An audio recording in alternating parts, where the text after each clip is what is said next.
Hello and welcome to another episode of Between the Covers. If you're watching for the first time, my name is Daniela Bleckmar. I'm an author, book journey mentor, founder of a company called Conscious Dreams Publishing. We work with authors from all over the world to help them get their powerful messages and stories out in the form of books.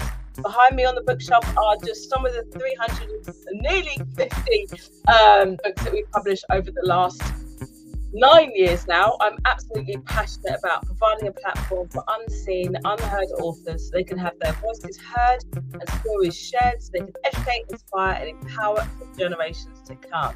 So, what is this show all about? This show is about helping you to understand what goes on between the covers of creating and writing a book.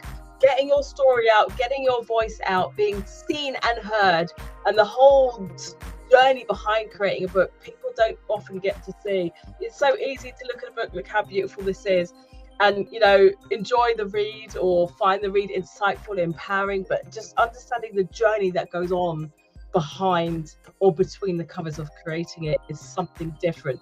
So I want to introduce you to my first guest. Oh, there's a little gap here. Her name is Michaela Jones, absolutely amazing human.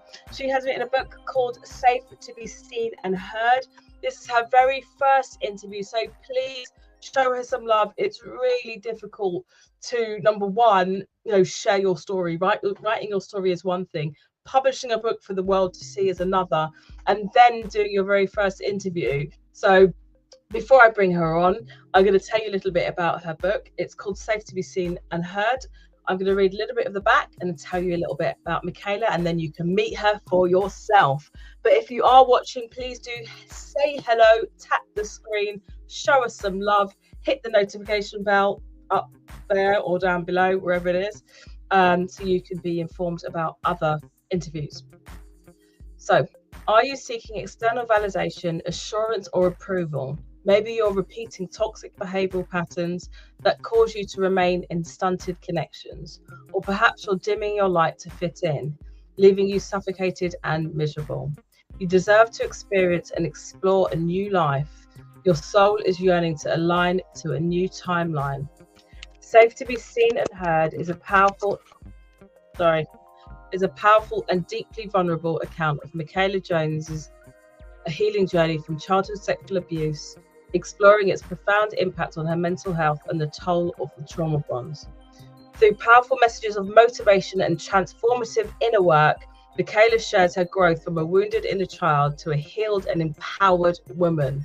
Her raw reflections on owning her actions, releasing blame, and reclaiming her power serve as an inspiring guide for others seeking a life of freedom and fulfillment. This woman is absolutely amazing. I think we started talking maybe 2 years ago, and her book, Safe to be Seen and Heard, is coming out this Saturday. And now I'm going to bring her on. Please do show her some love. Hello, Michaela. How are you doing? Hi. How are you feeling?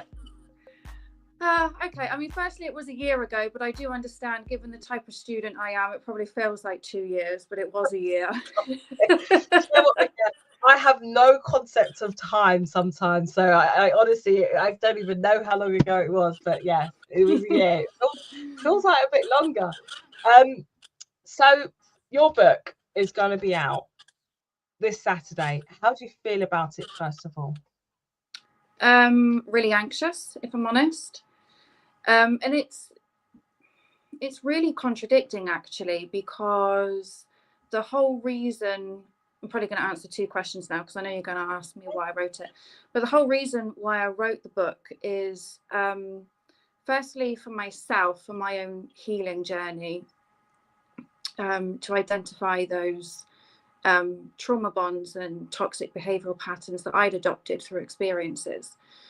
So that's why I started writing it, and then that's why I wanted to release it, because it really helped me to heal, massively so. Like, my life has changed tremendously, and it really, really helped me. So once I got to the end of it, I thought, you know what, if I can do this, then other people can do it as well. So I just want to give them the tools or the encouragement to do so. So there's a part of me that as I say, really excited. Actually, if I'm honest, no, I'm not excited. I'm anxious. But the reason why I wanted to do it was to help other people. But it's at the moment, it's being taken over by anxiety, only because it's such a raw, authentic, vulnerable position to be in. And generally, when you're vulnerable, you feel very unsafe. So yeah, long answer to a very short question. I'm feeling quite anxious about it, but I did this for a reason, so I'm just going to keep going on anyway. Fantastic. Like, you know, it's so easy to say, you know, I've written my story and I'm gonna just release it and put it out there, but people don't fully understand how difficult that can be to, first of all, write your story. And even though logically you know that you're going to put your book out there, is another thing actually doing it. You know, I think that anticipation before it actually comes out can sometimes be the hardest part. So it is. And you know, as I was going through it, I mean, it took me about a year to write, and it's not, it, as you can see for yourself, it's not a long book and the chapters are quite small. But the reason why it took me that long is because with each chapter is an experience that I'm talking about. So with each experience that was really, really triggering, but I had to be really, really honest and write it down. Because remember, I was writing it for me and no one else at the time. yeah. So as I was writing it down, I was reliving all those emotions, and I was really having to heal through those before I could go on to the next one. So for example, I could write a chapter and then I might not write anymore for like a couple of months because it would have taken me that long to deal with that particular issue in hand. It was difficult, but I've actually forgotten your question now because I digressed slightly. I forgot it. Yeah, okay, let's move to the next question. I think we were talking, we were saying it's like the anticipation that you have before it actually comes out, and then you were talking about the writing process. So exactly, so that's what it is. So everything was step by step. So once I got to the end of the book and thought, oh yeah, this will, well, remember, it wasn't a book, it was like a diary. Once I got to the end of the diary and then decided to put it into a book, it was stage by stage, step by step. And I think because I was taking it very slowly and step by step, it never really occurred to me that this was going to come out. I know it sounds crazy because it's like, why would you go through the whole publishing scenario if you weren't actually going to release it? That was always the goal, but I think I just ignored it until it came to it. I mean, look how many times I ignored your emails, Danny, or you told me, you know, this is a deadline. Oh, yeah, sure, and never made the deadline. Which is why you probably think you've been with me for 2 years, but you haven't. Because most things seem like a good idea when it's in your head, but the reality is when you start doing it in practice, that's when things get really real, isn't it? And that's when you put your money where your mouth is, and am I really going to go for it? So yeah, it is a daunting thing to do, and I think having someone like you and your team is really helpful because there wasn't really pressure to speed things up and get it going. It was I know we had a couple of phone calls during the process, and it was quite nice for me to be able to speak to you and say, you know, I'm feeling anxious, I don't want to do it anymore. And you know, you kind of validated that by saying, oh, everybody does this, everybody feels like this. And yeah, it was long, but it was definitely worth it. Oh, I'm glad. And I think that's really important. Like, you've got to feel at the stage where you're ready to release it, or as ready as you're going to feel. So I think one of the things we talked about was, you know, once you've got your everything written, you've gone through the edit, and going through the edit can be a really difficult part because you're rereading, almost reliving, but also looking at it from a technical angle as well, which makes it a bit, you know, bit tricky. But then between reading it and then creating the cover, we thought, you know, let's just have a big break and then you've distanced yourself a little bit from it. Do you feel that that distance helped, or do you feel that it's now come around so soon? No, I think for me, I remember I said to you when you gave it back to me to read, I read it and I went, oh God, that was boring. I read it really quickly and I was like, oh my God, that was really boring. But I know why. And like we discussed this as well, is because when I was writing it, like I said, it took me about a year. When I was writing it, I was in a roller coaster of emotions, triggered to hell, triggered a lot. And there was, there was parts of anger, there was tears, there wasn't that many happy moments, but there was a lot of lessons learned, things identified, which was great. But when you gave it back to me to read for the editing part, and it wasn't just a case of like, oh, I know the story, I know how it ends. That wasn't it. It was because when I read it, I was very calm and it wasn't taking me to the places that it took me before. And it's because I'd healed through it. That's what it was. So it was at that point I realized the significance of how much I'd healed from all of those things, which is the power of actually writing things down and being really authentic with yourself and really honest with yourself. And sometimes that means that you have to take accountability and you have to realize where you've messed up, which can be quite hard sometimes for people. So when I read it, and because I'd already healed from it all, I just thought, oh, how boring. There's no point in putting it out now, is there? But the point is, I can guarantee there's going to be millions of people, male and female, around the world who would read that and go, do you know what? This is me right now. And that is the whole reason for it going out. Exactly.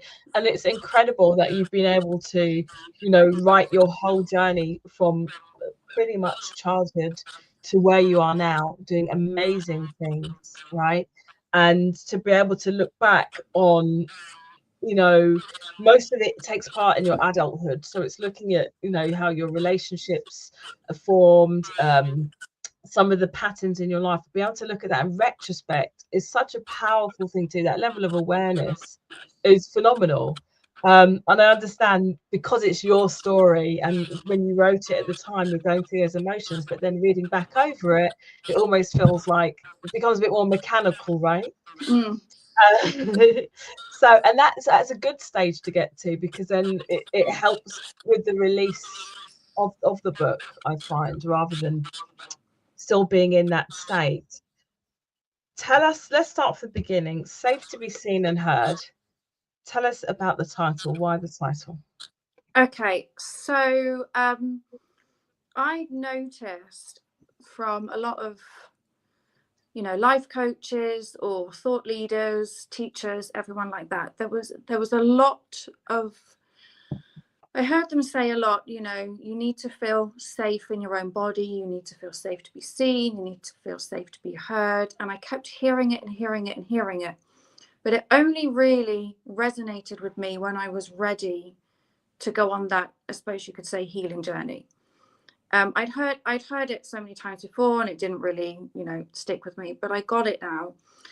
And I realized, well, firstly, that was me. I didn't feel safe to be seen or heard. Now, if we go back to like the childhood sexual abuse, that the reason why I felt like that is obviously I didn't want him to see me and I didn't speak up. Therefore, I didn't feel safe to be heard. And everybody, to a degree, you don't have to necessarily have been involved in any trauma, but everybody to a degree has a fear of being seen or heard, whether it be at, a meeting at work and you've got something to say, but you feel a little bit scared to speak up, or in an unhappy relationship and you feel scared to speak up, or just walking down the street, you might walk past a load of people and they're looking at you and you might want to put your head down because you feel a bit unsafe to be seen. So we all have it, just in different degree, just in different levels. So when I kept hearing this about feeling safe in your body, feeling safe to be seen and heard, it made so much sense. And I didn't actually have the title for my book when I wrote it, because remember, it was a diary. Yeah. But that is the whole theme. If you know, when you read through the book, there's so much in there about things that I wanted to say in the moment, but never did, because I felt I was going to be judged, criticized, mocked, abused, or whatever it was.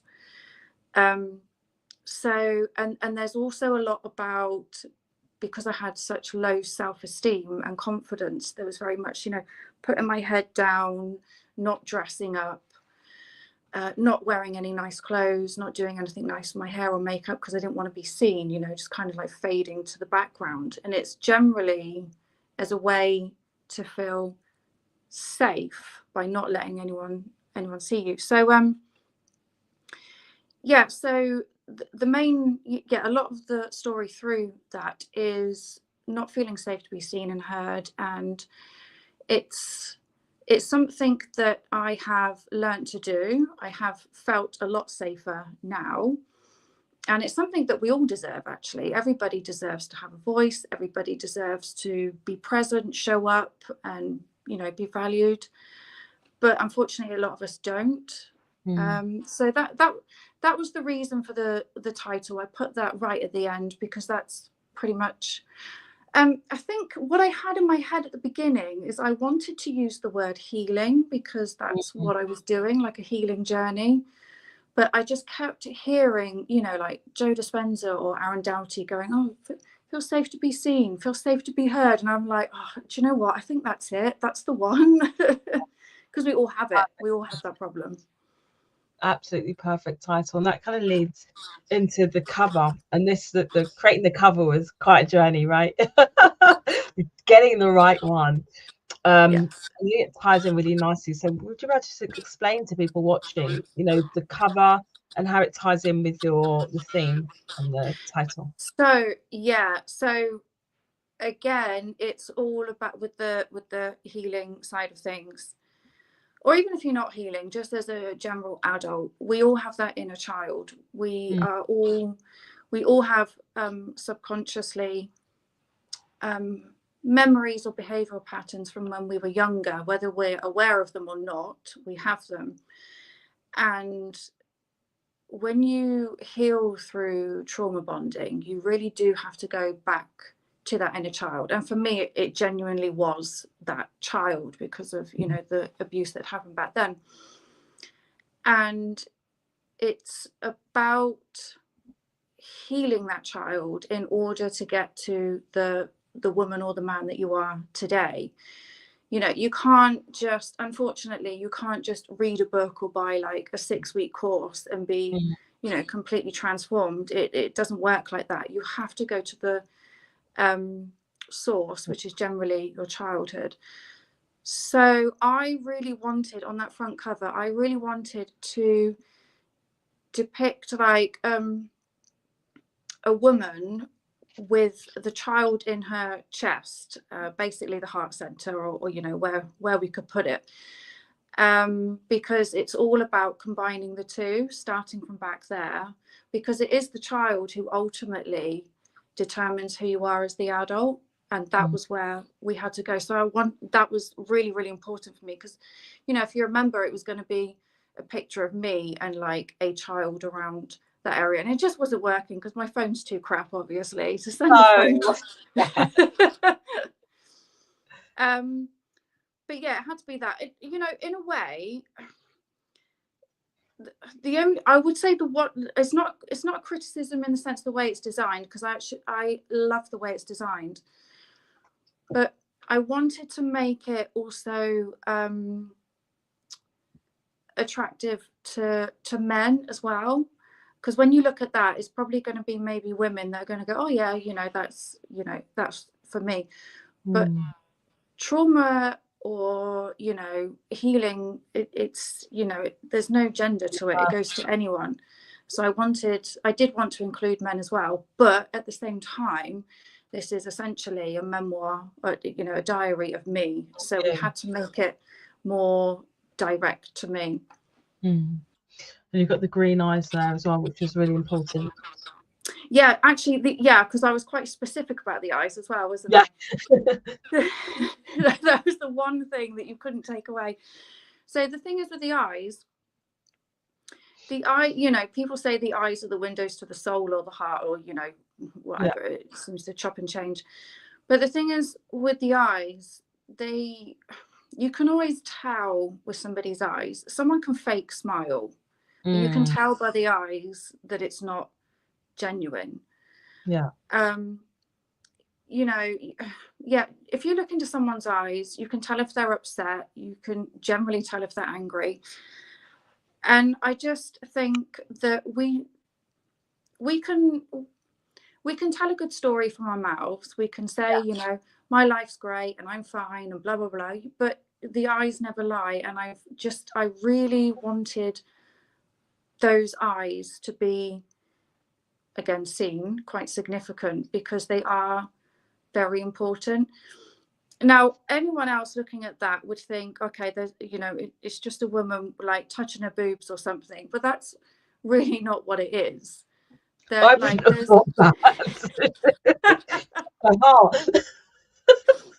But no, there's actually, as you know, there's a lot of symbolism that's actually in that one picture, isn't there? Yeah, 100%. I mean, I think it's beautiful what you said about the eyes, and I know that you were very specific about them being green. And we've got Doris here who's saying exactly what you're saying, eyes never lie. And I think that's a really sharp point, actually, that through reading your book, and maybe you see this in retrospect, and you kind of echo this through saying, look, I'm feeling like this because I didn't have the self-worth. I didn't know this. I didn't know that. Katrina says, beautiful cover. It is. And almost like 3/4 of the way through the book, it's almost like you've got this mask, but everything on the outside is seemingly okay to everybody else. But then, like you say, if they'd just taken that time just to really look deep into the eyes, it would have made a difference. What was Absolutely. the part? So I'm just going to read some of these. We've got some support here. Lee says, amazing, fantastic. Thank you, Lee. Irvin says, inspiring and enlightening, Michaela. Thank you. And Katrina saying, beautiful book cover. Thank you, everyone, for the support for Michaela. This is her first interview. She's doing incredibly well.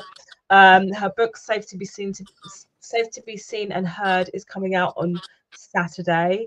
Just so incredibly proud of you, honestly, how you've handled this. And, like I say, it's one thing writing your story and being vulnerable and raw. And the second thing, actually getting it out there. And I know that you didn't tell many people about this interview. So this, this is you feeling safe to be seen and heard, and sharing your story. And I know that it's scary, but the book is absolutely fantastic and empowering, such an empowering read. Who's the book for, and what would you say your message is? Let's get to the heart. What do you want your reader to know? Well, pretty much what the front cover says. Firstly, sorry, I realized because I'm in a hotel, the lighting's a bit dodgy. That's fine. Like I know Michaela coming from the shadows. Having to hold the phone as well, so. Right. Sorry. The question: who is my book for? Yeah, and what would you say that key message is to your audience? Okay, so the front cover basically says it's safe to be seen and heard. So basically, anybody from whatever background or whatever you're currently going through, anybody that has generally low self-esteem or feels very powerless, anybody who needs a little bit of help. I mean, as you sort of read through the book as well, there was a point in my life where I'd wake up in the morning and cry because I was alive, and now I wake up in the morning and I can't wait to get out of bed and get on with the day.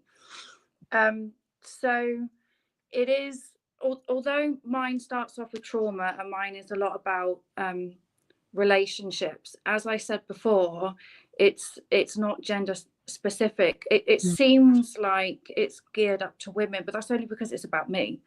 But actually, take gender out of it. What I've experienced, men experience it too. So it is for anybody that maybe doesn't feel like they can speak to someone, maybe feels that if they're vulnerable that they're weak, because I had that. I felt like I just needed to be quiet and get on with it, which is really damaging, by the way. So it's not just for people that have suffered sexual abuse as a child. And this is the thing about mental health. Mental health is so complex, and because it's an unseen condition, people don't generally take the seriousness of it. So anybody that maybe just wants to have a little bit of encouragement, understand that they're not alone. Because I tell you what as well, since I started talking about it to people, the amount of people that have turned around to me and said, I've had the same thing. And we've all just been walking around with our own trauma and our own baggage and just not telling anyone about it, because you think about what's happened to you, but then you think about something you might have heard on the news and you think, oh, do you know what? Actually, in comparison, it's not that bad. But that, again, that's invalidating yourself. And yeah, exactly. in some way, maybe it's not as bad as somebody else has had, but you're not that person. You're not in their life. You're not doing what they're doing. So that's nothing. Frankly, that's none of your business. You are your business, and you need to sort out you. Because the other thing as well, if you don't look after yourself, particularly your mental health, you generally pass those patterns down. So that's, I don't know if you've heard about generational. Yeah. So, and it is right, like generational patterns, they just repeat and repeat and repeat. 100%. So I just think, at the end of the day, my book isn't going to completely heal anybody. Let's be real, it's not. But it is, it worked for me. It worked for me. And actually what it's done is it's put me on a new path. It's, I've still got things that I need to deal with, and I still got things that I need to figure out. But the point is, it's transformed me in such a way that, I don't wake up crying anymore, for example. So, that's a bonus. I don't want to kill myself anymore. Like, that's a huge bonus. So it's there basically to give you that encouragement, maybe show you some tools, like the things that I did that helped me. And if you don't like it, because there's a few, as you remember, there's a few different things in there that I implemented, and actually I still do, not all of them, but most of them. So it's about just exploring all these avenues and sticking with the ones that resonate with you, because not everything is for everyone. So you just explore these things, find out which one you prefer, and then go with that. And the thing is, everybody has this innate power. We just don't realize it because we're so conditioned to live a certain way. Live a certain way and be very fearful of, I don't know, government, money, whatever. But yeah, sorry, I'm given like the longest answers, I realise. So I'm just listening to you. Like, there's so many avenues there to pick on. But I think one of the really powerful things you said is the power of your story, isn't it? When you share your story, and sometimes it just takes just one person to say, Michaela, I feel safe and I feel seen and heard through your story, right? You're not trying to save the world, you're sharing your story. And if one person can read your book, and it means that they feel like they're less alone, or they can read something and feel like they're human again, or they're given something they can try, is a huge thing. And I think there's so much power in that. And it's Can I just say as well, this is the other thing that was annoying me, is because, and I'm sure everyone will agree with this, on social media, you get shown the best of everything. You know, everyone shows their best photos, everyone shows their best lives, etc., etc. And I would go onto Facebook or Instagram and just be like, how is this fair? I just don't understand. And as you know from my book as well, my okay, it sounds like I'm not selling it now, but it is what it is. My book isn't a case of, you know, this happened and I did this and I did this, and now I'm in my perfect relationship, I got my swimming pool and my Rolls Royce. That's not how my book ends, because that it's just not reality. I mean, well, no, hang on, it is reality for some people, but what I wanted to get through, and actually I've read a book before, I'm not going to say the name of it, but I read a book and all the case studies were like, oh, they didn't believe this and they went through this, and then, you know, they did a bit of meditation and a week later they had, you know, $250,000, or, you know, 2 weeks later they, you know, they met their husband or whatever. And I'm thinking, well, that's not happening to me, and now I'm getting a little bit annoyed. So the main, like, big thing about this book is I wanted people to understand that you don't need that Instagram ending. I mean, it's great and it's what we all want, but if you don't have it, it's okay, because you can get it, but just not, maybe just not now. So just don't put pressure on yourself. Don't try to keep up with the things that you see online.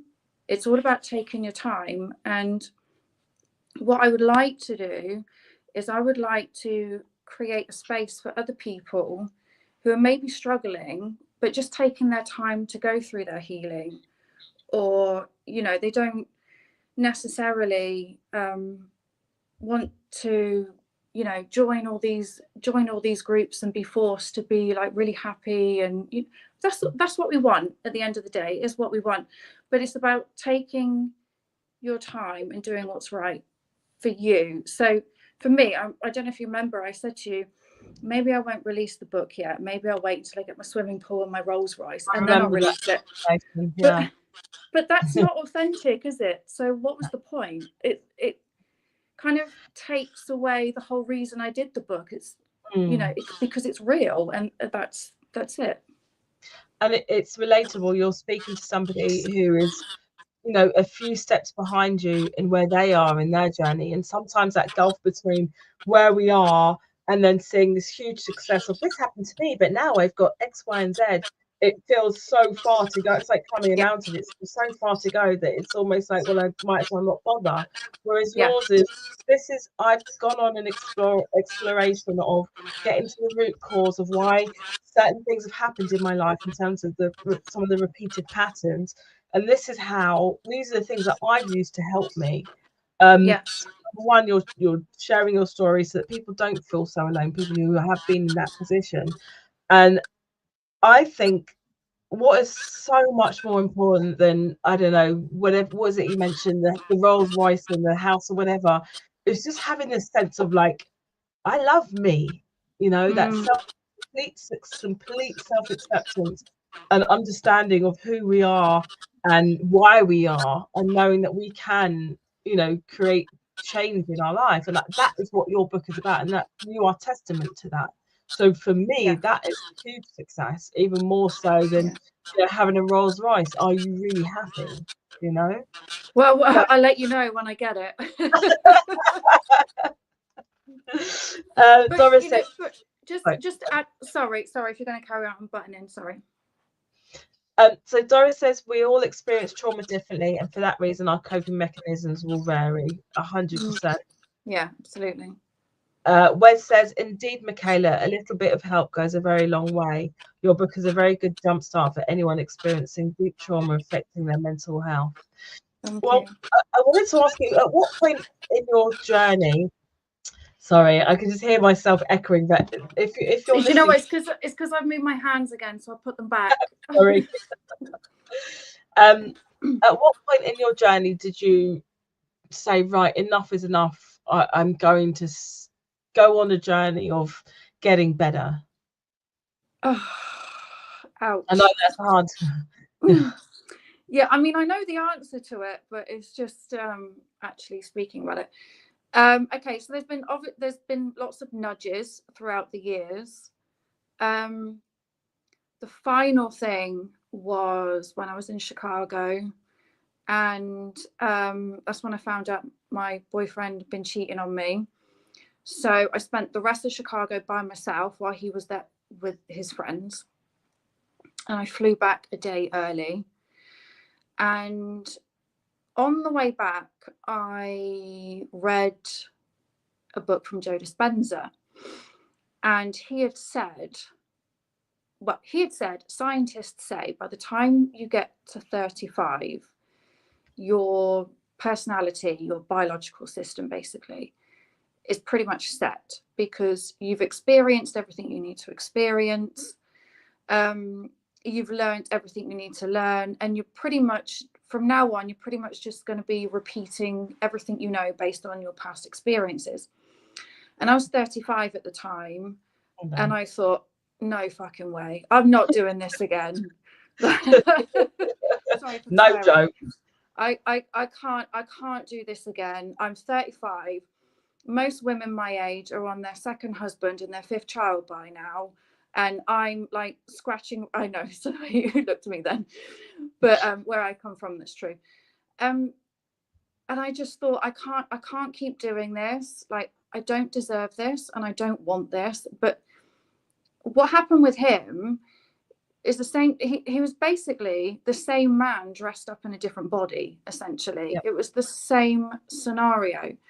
Yep. So that wasn't the first time I'd been given a message from the universe, put it that way. That wasn't the first time I'd gone through that. But I think when I'd seen, when you get to 35, this is pretty much it, unless you do something to change it. And because I was 35, I was like, okay, I have to change this now. So, and actually at that time as well, I think I just bought my first property like 3 months before. So it was the first time I could just be in my own home by myself. I didn't have to answer the door to anyone, didn't have to answer the phone to anyone. I could disappear and no one would ever like be able to get hold of me unless I wanted them to. And I did a lot of, I was doing yoga and meditation anyway, but I did a lot of, I would say, I guess you could, some people call it soul searching. I would say it's taking accountability. It was really being totally honest with myself. And because for all these years, I'd always blamed other people for why I was in a bad situation. But what this was teaching me was that I had to look at what I was doing and what I was allowing or enabling. You know, I realized I had no boundaries. I had no boundaries at all. I was allowing people to do whatever they wanted. And I know this sounds like a little bit of a cop-out, but this is what it is. So from 5, when I was sexually abused, I learned very quickly, and I got this from Joe Dispenza as well, with the whole scientific thing for how your brain is affected.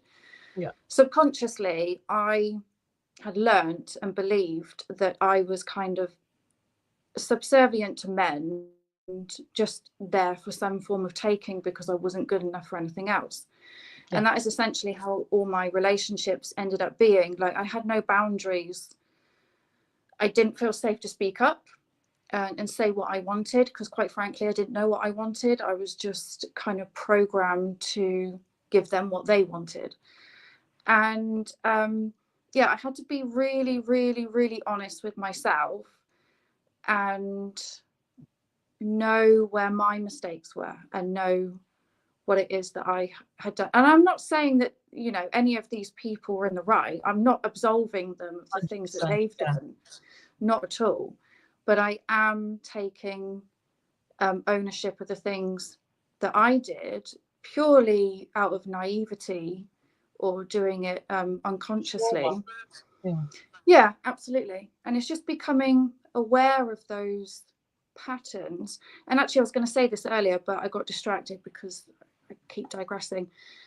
But as you know as well, throughout the book, this isn't blaming anyone. I don't blame anyone. I talk candidly about what happened, and then I do like a little bit of a reflection of, you know, looking back on it now, perhaps if I hadn't have done this or hadn't have done that, then I wouldn't have enabled them to continue doing, you know, what they did. So it is that's the thing. I see a lot of things online nowadays where you have men and women talk, like hashing it out about, oh, men are evil, oh, women are evil, women are evil. And actually we're all just humans trying our best in a world where, with all these labels or our own forms of trauma, you know. That's what I was going to say, working through our programs, like you say, programmed to think a certain way because of things that might have happened way back. And sometimes it's so subconscious we don't even know. Yes. You know, we're repeating those patterns. And that's one of the things I do like about your book, is that it's about such a deep awareness of self whilst obviously going through it reflectively. And of course these men weren't in the right, but the focus is more on you and your choices and your desire to create a change in the way that you think, in the way that you want to be. And I think that part is really, really powerful.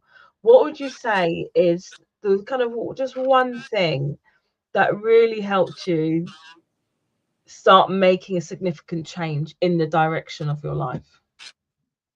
One thing that helped me, Yeah. I don't think there's one. I don't think there's just one. Or a few then, maybe not all, Okay. but yeah. What try to think about one. What? Yeah. Okay. It definitely starts with having the right people around you. For many years, I was surrounded by what we would call yes men. You know, people that just agree with whatever you say. Yeah. You know, I could say about something that happened, and particular people would go, oh, that's not your fault, that's not your fault. And then you start identifying with this kind of victim mentality of like, yeah, you know, you're right, I was treated so badly.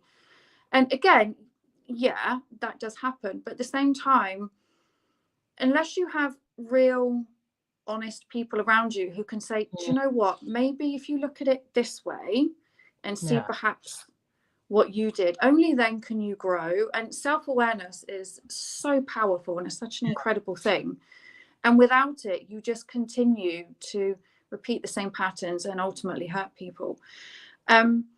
So when I was 35 and I decided to make that change, part of that was getting rid of a lot of people, getting rid of changing my circle, changing places that I went, things that I did. It was like a complete clear out. Some people stayed, most didn't, but that's fine because they just got replaced with better people. So I've got a really great network of people who are so honest with me that if I am doing something wrong, they will, you know, just gently, not exactly tell me, oh no, you're wrong, but what they'll do is kind of like having a counsellor in a way. Sorry? Like, have you thought about, like you said, like, have you thought about perhaps doing it this way, or have you? And then they, you know, and then you start to think and you're like, oh, actually, and then basically you come up with the answer yourself anyway. So I would say it's changing everything, and that is a really uncomfortable thing to do, because we do get really comfortable and we get a little bit scared to step out of our, you know, what we know, but you have to do that to be able to change. So yeah, I changed places I went, people I saw, things that I did, things that I consumed myself with. So there was a time when I used to watch the news, like I couldn't think of anything worse now, you know. So I've swapped news and soaps for, you know, like podcasts Joe Dispenza or Aaron Doughty. I know I keep mentioning their names, but that's because they've been great. I love Joe. Yeah. Oh my God, me too. You know, instead of watching TV, I'll pick up a book. And it's also about kind of riding through that uncomfortable phase. So I go out a lot by myself now, and I actually don't care. Whereas before I'd be like, oh my God, people are looking at me, people think that I'm weird. And now I'm just like, yeah, okay, I think I'm weird, so what, I'm reading, leave me alone. Yeah, it's just completely changing everything. But I can't say that there's one specific thing that's helped.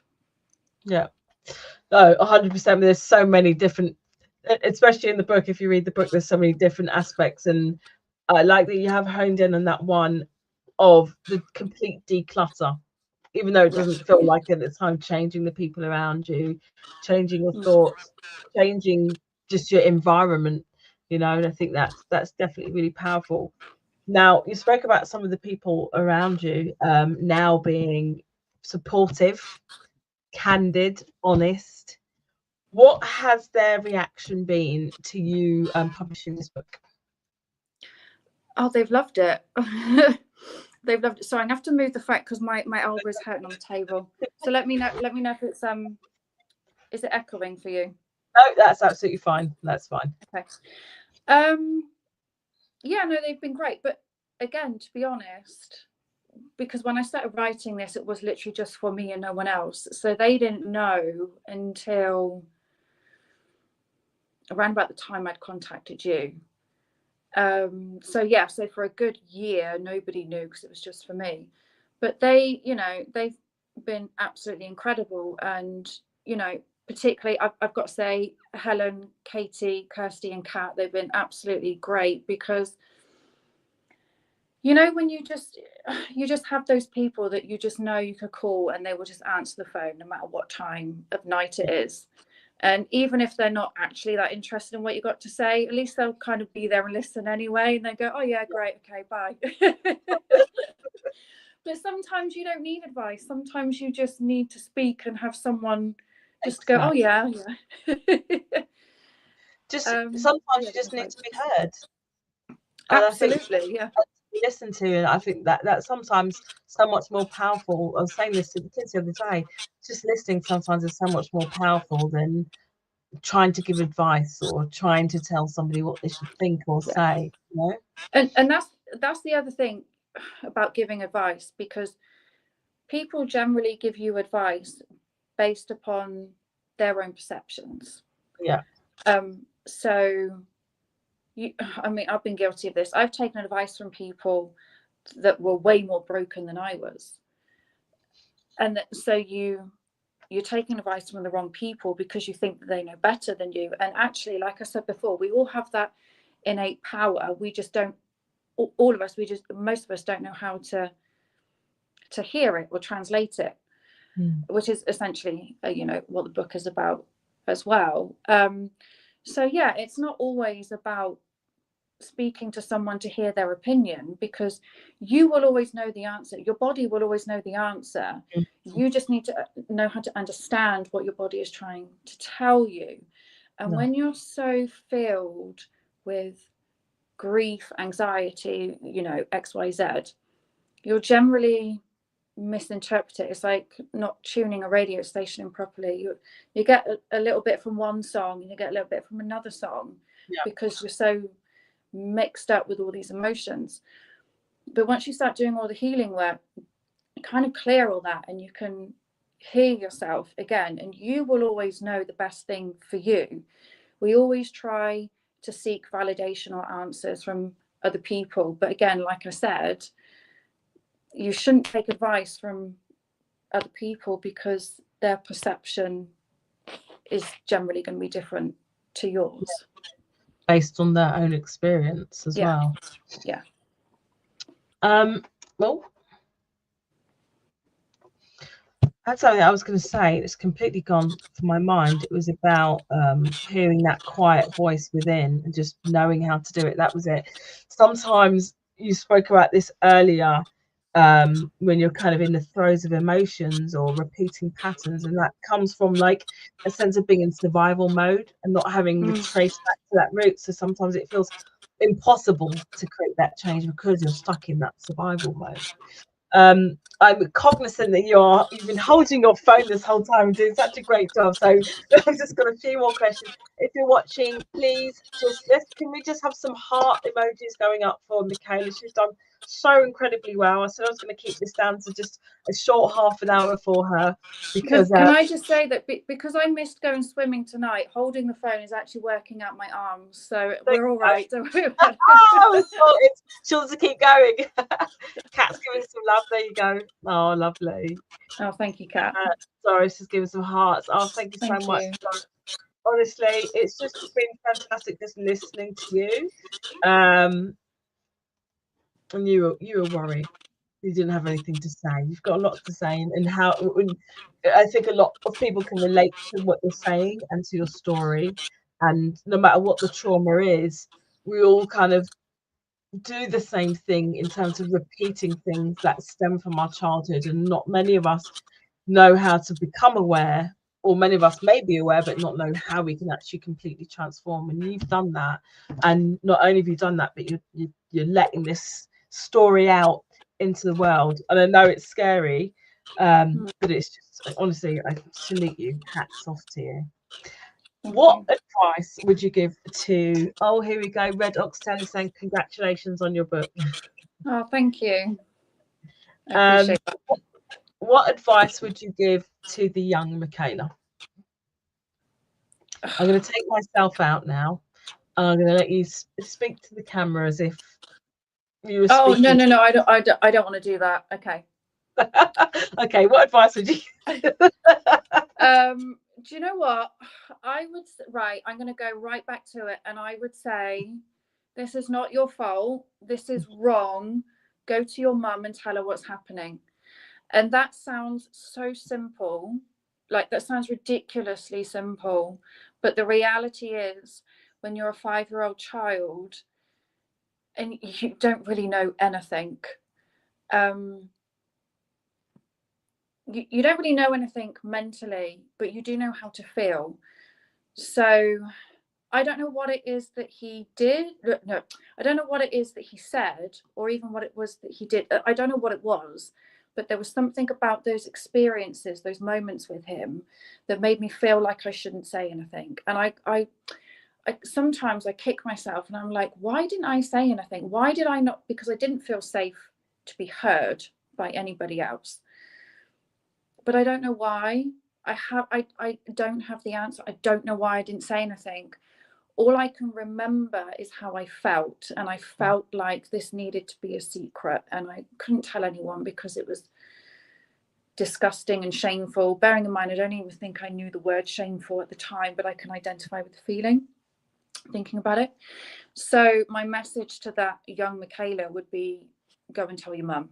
And that's literally as simple as it is. That's a simple sentence, but it would have changed the trajectory of my life going forward. Just that one bit of advice. Thank you so much. Thank you. What would you tell the Michaela now who's feeling a bit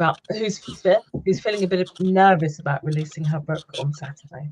Go and grab yourself a large glass of Shiraz when this is over. I mean, you wanted the honest answer, right? I'm not going what's that to the left of me? We'll have one after this.